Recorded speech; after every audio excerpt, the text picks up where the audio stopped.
अजमेर में कुंदन नगर के रहने वाले एक युवक के खिलाफ सोशल मीडिया पर धर्मांतरण का आरोप लगाया जा रहा था, जिसको लेकर धर्मेंद्र यादव ने स्वयं उपस्थित होकर इन सभी आरोपों को सिरे से खारिज कर दिया। उसने कहा कि उसने कानूनी प्रावधानों के तहत स्पेशल मैरिज एक्ट के तहत ये विवाह किया है, लेकिन कुछ लोग उसे धर्म परिवर्तन बताकर मामले को झूठ फैला रहे हैं और माहौल बिगाड़ने का प्रयास किया जा रहा है, जिसको लेकर उसने अपनी पत्नी और अधिवक्ता विवेक पाराशर के साथ जिला पुलिस कप्तान से मुलाकात कर झूठी खबर फैलाने वालों और दोषियों के खिलाफ सख्त कार्रवाई की मांग रखी। युवक ने बताया कि उसने स्पेशल मैरिज एक्ट के तहत 15 अप्रैल को शादी की है, लेकिन कुछ लोग इसे जबरन धर्म परिवर्तन का मामला बताकर माहौल खराब करने का प्रयास कर रहे हैं, जो सरासर गलत है। पीड़ित ने कहा कि अगर उसके साथ किसी भी प्रकार का नुकसान हुआ तो उसकी जिम्मेदारी उन्हीं लोगों की होगी जो इस मामले में टांग अड़ाने का कार्य कर रहे हैं। उन्होंने कहा कि झूठे आरोपों से दो समुदाय के बीच तनाव फैलने की कोशिश की जा रही है, जिसको लेकर आज पीड़ित ने अपनी पत्नी और अधिवक्ता के साथ जिला पुलिस कप्तान के समक्ष पेश होकर न्याय की गुहार लगाई। मैंने स्पेशल मैरिज एक्ट से शादी करी है 15 तारीख को। 16 तारीख और 17 तारीख मेरी भागचंदी कोठी में फंक्शन थे, ठीक है ना।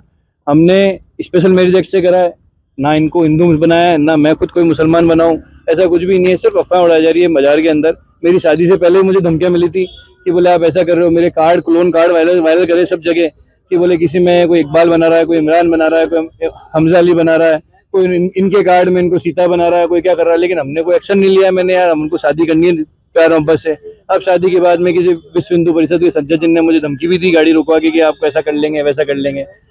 और भी जने मुझे धमकी दे रहे हैं बार बार आके कि बोले यार क्या चल रहा है क्या नहीं है। भैया मैंने स्पेशल मैरिज एक्ट से शादी करी है हम दोनों ने। 15 तारीख को साहब के यहाँ पेश करके, नीरज मीणा जी के साहब ने एडीएम साहब के यहाँ पेश होकर हमने शादी करी है स्पेशल मैरिज एक्ट के थ्रू। दोनों परिवार की रजामंदी शादी करी है सर, ऐसा कोई नहीं है सर। मैंने भी मेरी एक तरह से कंप्लेंट दी है, जिन्होंने सज्जन सिंह जी जो बता रहे हैं अपने आप को विश्व हिंदू परिषद, उन्होंने कंप्लेंट में कहा विश्व हिंदू परिषद ने लिखा है, सज्जन सिंह जी नाम लिखा है। हमने भी सज्जन सिंह जी नाम के थ्रू कंप्लेंट करी है उनके ऊपर कि जबरदस्ती की मेरे को बदनाम करने, मेरे परिवार को बदनाम करने के लिए ये सब इन्होंने साजिश रची है। और मेरा क्या बेसिकली प्रॉपर्टी का काम है, और भी मेरे से बहुत जने 50 जने दुश्मन है। हमने लोग कोई परिवर्तन नहीं किया है। मेरा नाम नाहिद इब्राहिम है, इनका नाम धर्मेंद्र यादव है। एसपी साहब से चाह रहे हैं प्रोटेक्शन, हमें धमकी दी जा रही है जान से मारने की, प्रोटेक्शन चाहिए हमें। सज्जन सिंह जी वगैरह हैं, और भी जने काफी लोग हैं। स्पेशल मैरिज एक्ट के अंदर जब शादी होती है तो पूरा 1 महीने का समय दिया जाता है, दोनों परिवारों को सूचित किया जाता है, सार्वजनिक सूचना पट पर लगाया जाता है, और दोनों ही परिवारों की रजामंदी से शादी हुई है। दोनों ही परिवारों की रजामंदी से खुलेआम भागचंद जी की कोठी के अंदर कार्यक्रम बड़ा समारोह आयोजित हुआ है, जिसमें सभी धर्मों के लोगों ने उनकी साजिश में शादी के अंदर शिरकत की है। और सभी परिवारों की रजामंदी से महिला संगीत से लेकर जो शादी के अंदर कार्यक्रम होते हैं सभी आयोजित किए गए।